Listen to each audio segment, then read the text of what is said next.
Hello and welcome back to a new video. In this video I'll show you how to sign up into your Chime account, and this app is not available in my region, so I'm just showing you in this website.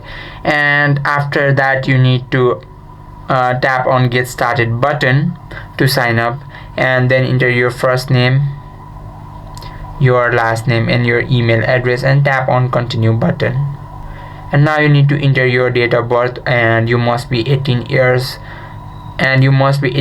or older than that to join this app. Just enter your date of birth, your month, date and year. Tap on next button, and you need to enter your phone number like this. Tap on next button, and now you should be able to receive a security code. Just enter that here, and after that it will ask you to give your government issued ID for verification.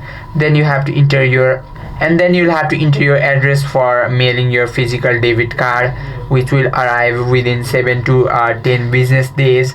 And once verified, you can immediately set up direct deposits and use the virtual card in the app. And that is how you can sign up into your Chime account. I hope this video helped you out. If you have any questions or queries, just let us know in the comment section. Thank you for watching.